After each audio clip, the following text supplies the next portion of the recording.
Hello dear students, you most welcome in my YouTube channel pharma ma'am. हम देख रहे हैं subject advanced organic chemistry of master of pharmacy first semester. हम लोग unit 3 देख रहे थे, सिंथेटिक रिएजेंट्स एंड एप्लीकेशन, जिसमें आज का हमारा रिएजेंट है डाइसाइक्लोहेक्साइल कार्बोडाइमाइड। इंपॉर्टेंट रिएजेंट है स्टूडेंट, क्योंकि एग्जाम में कोई सा भी रिएजेंट आपसे पूछा जा सकता है, इसलिए हम इसे भी बहुत ध्यान से पढ़ेंगे। तो आइए लेक्चर को स्टार्ट करते हैं। तो सबसे पहले हम स्टार्ट करेंगे इंट्रोडक्शन से। डाइसाइक्लोहेक्साइल कार्बोडाइमाइड, जिसे हम शॉर्ट फॉर्म में DCC भी बोलेंगे। So DCC is an organic compound primarily used as a coupling reagent in chemical synthesis. तो DCC का हम मेनली यूज कपलिंग रिएजेंट की तरीके से करते हैं। अगर इसके केमिकल स्ट्रक्चर की बात करें तो बहुत ही ईजी स्टूडेंट, आप नेम से हमेशा कोशिश कीजिएगा कि स्ट्रक्चर को ड्रॉ कर सकें। तो देखिए यहाँ पे बोला है डाइसाइक्लोहेक्साइल, यानी दो आपके साइक्लिक रिंग रहेंगे। कैसे? हेक्साइल, यानी 6 कार्बन कंटेनिंग रिंग रहेंगे 2। ठीक है, डाइसाइक्लोहेक्साइल। तो यहाँ पे आप देख सकते हैं कि 2 आपने साइक्लिक रिंग बनाया है, जो कि कितना है, 6 कार्बन कंटेनिंग है। तो इसी रिंग को हम लोग बोल रहे हैं डाइसाइक्लोहेक्साइल। अगेन क्या है? कार्बोडाइमाइड। ठीक है, तो देखिए कार्बो का मतलब हो गया यहाँ पे कार्बन एटम आया है, और डाइमाइड का मतलब होता है कि यहाँ पे 2 नाइट्रोजन ग्रुप अटैच हैं। ठीक है, तो यहाँ पे आप देख सकते हैं कि इन दोनों साइक्लिक रिंग से अटैच है, एक नाइट्रोजन इधर और इस रिंग से एक नाइट्रोजन इधर, और ये नाइट्रोजन दोनों ही डबल बॉन्ड के साथ कार्बन से अटैच हैं। तो इसी को बोलते हैं कार्बोडाइमाइड। तो बहुत ही सिंपल स्ट्रक्चर है इसका।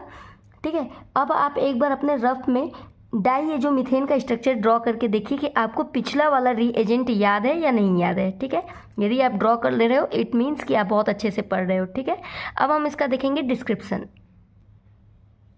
डिस्क्रिप्शन में फर्स्ट हम देख रहे हैं IUPAC नेम।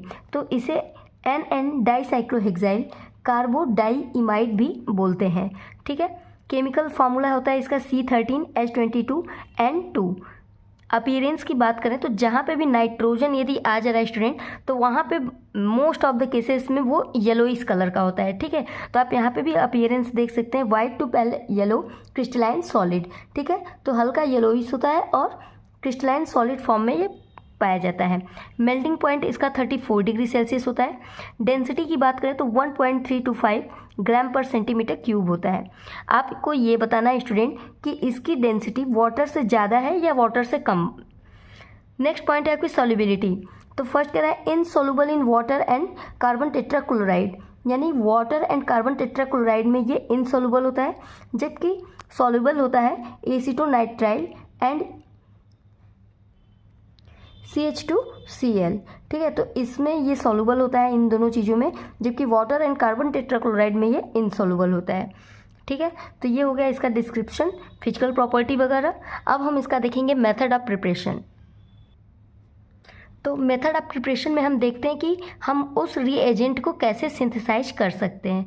ठीक है, तो कह रहा है by oxidation of NN dicyclohexyl thiourea in the presence of mercuric oxide, यानी यदि हम NN डाइसाइक्लोहेक्साइल थायोयूरिया को मर्करी ऑक्साइड के प्रेजेंस में रिएक्ट कराएंगे तो हमें DCC मिल जाएगा, यानी डाइसाइक्लोहेक्साइल कार्बोडाइमाइड मिल जाएगा। ठीक है, तो हमने यहाँ पे देखिए लिया है डाइसाइक्लोहेक्साइल थायोयूरिया। आप यहाँ पे देख रहे हैं, यहाँ पे नाइट्रोजन के साथ यहाँ पे डबल बॉन्ड सल्फर लगा हुआ है, इसी पोर्शन को हम लोग बोलते हैं थायोयूरिया। तो ये हो गया आपका डाइसाइक्लोहेक्साइल थायोयूरिया। ठीक है, इसका रिएक्शन हमने कराया मर्क्यूरिक ऑक्साइड से। तो ये हमें क्या दे रहा है स्टूडेंट, आप देख रहे हैं कि यहाँ से हमारा मरकरी के साथ सल्फर निकल जाता है और वाटर मॉलिक्यूल बाहर निकल जाता है, और नाइट्रोजन कार्बन नाइट्रोजन यहाँ का कार्बन जो है ये आपस में बॉन्डिंग बनाकर डाइसाइक्लोहेक्साइल कार्बोडाइमाइड का फॉर्मेशन करते हैं। तो ये तो फर्स्ट मेथड हो गया। अगर हम सेकेंड मेथड देखें, सेकेंड मेथड है आपका बाय डिहाइड्रेशन ऑफ डाइसाइक्लोहेक्साइल यूरिया। अभी हमने फर्स्ट में थायोयूरिया यूज किया था, यहाँ पे हम क्या लेंगे, ओनली यूरिया ले रहे हैं। ठीक है, तो थायोयूरिया में आप यहाँ पे देख रहे थे सल्फर लगा था, जबकि यूरिया रहेगा तो आप कार्बन से डायरेक्ट ऑक्सीजन डबल बॉन्ड के साथ अटैच करा दोगे। ठीक है, तो ये हमारा हो गया डाइसाइक्लोयूरिया। इसको जब हमने हॉट टोलिन सल्फोनिल क्लोराइड से रिएक्ट कराया तो ये यहाँ पे हमारा बना देगा डाइसाइक्लोहेक्साइल कार्बोडाइमाइड। ठीक है, ये नाइट्रोजन, ठीक है, और यहाँ पे जो कार्बन है इनके बीच ऐसे डबल बॉन्ड फॉर्मेशन हो जाता है, ऑक्सीजन यहाँ से निकल जाएगा। ठीक है, तो ये हमारा बना देगा DCC।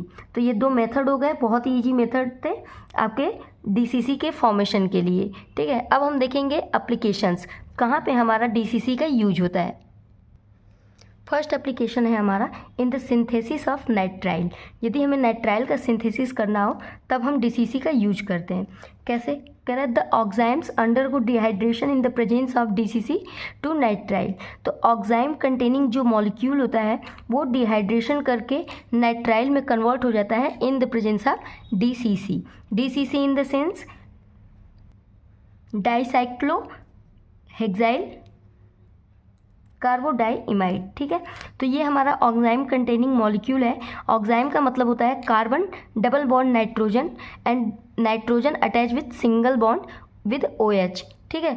तो यहाँ पे आप देख सकते हैं, यहाँ पे कार्बन है, कार्बन से डबल बॉन्ड लगा नाइट्रोजन और इस नाइट्रोजन के सिंगल बॉन्ड से अटैच है OH, इसी को बोलते हैं ऑक्साइम।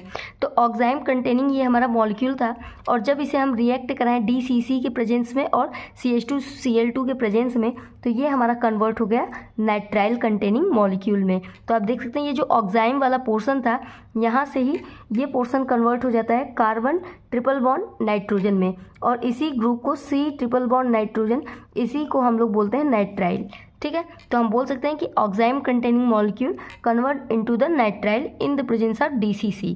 तो ये था बहुत ही ईजी एक एप्लीकेशन। देखते हैं अपना नेक्स्ट एप्लीकेशन। नेक्स्ट एप्लीकेशन है synthesis of alpha beta unsaturated Easter. The dehydration of beta hydroxy ester can be efficiently carried out using DCC to give alpha beta unsaturated ester। तो यहाँ पे हमारा beta hydroxy Easter जो होता है वो convert हो जाता है अल्फा बीटा अनसेचुरेटेड ईस्टर में in the present of DCC। आप यहाँ रिएक्शन में देख सकते हैं ये हमारा बीटा हाइड्रोक्सी ईस्टर है, ठीक है। यहाँ पे देखिए OH ग्रुप लगा है, इसीलिए इसको बोलते हैं बीटा हाइड्रोक्सी ईस्टर ग्रुप, ठीक है। जब हम इसको DCC के प्रेजेंस में रिएक्ट करा रहे हैं, DCC का मतलब क्या है स्टूडेंट, आप समझ रहे होंगे, डाइसाइक्लोहेक्साइल कार्बोडाइइमाइड, ठीक है। जब इसके प्रेजेंस में हम रिएक्ट करा रहे हैं बीटा हाइड्रोक्सी ईस्टर को तो ये आपका कन्वर्ट हो जा रहा है अल्फा बीटा अनसैचुरेटेड ईस्टर में। यानी आप देख रहे हैं यहाँ से ये OH ग्रुप बाहर निकल रहा है और यहाँ पे एक डबल बॉन्ड फॉर्मेशन हो जा रहा है, ठीक है। तो यही हाइड्रोक्सी ग्रुप यानी OH कंटेनिंग ग्रुप अब कन्वर्ट हो गया अनसैचुरेटेड कंपाउंड में, यानी यहाँ पे डबल बॉन्ड फॉर्मेशन हो गया। तो ये था इसका नेक्स्ट एप्लीकेशन।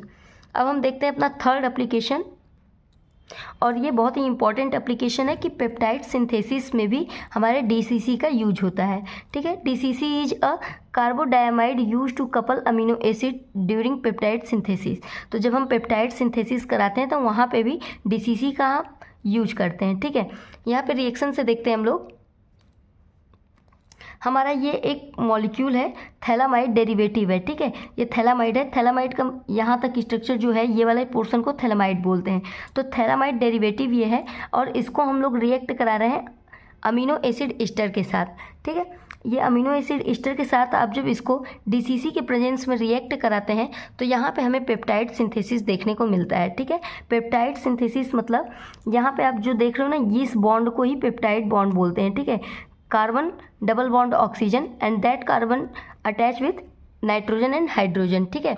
तो ये आपका हो गया यहाँ पे पेप्टाइड बॉन्ड सिंथेसिस। तो ओवरऑल आप देखेंगे तो यहाँ पे 3 एप्लीकेशन हम लोगों ने देखा और सारे एप्लीकेशन बहुत ही ईजी थे। तो यहाँ पे लेक्चर कंप्लीट होता है स्टूडेंट। अब इसका आप स्क्रीनशॉट ले लीजिए। Page first,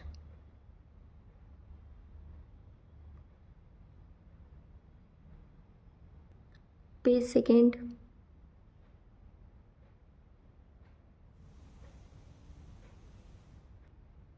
page third. Hope student कि आपको टॉपिक अच्छे से समझ में आया होगा। मिलते हैं नेक्स्ट लेक्चर में। बस आप ऐसे ही मुझे सपोर्ट करते रहिएगा। Thank you so much. टाटा बाय बाय।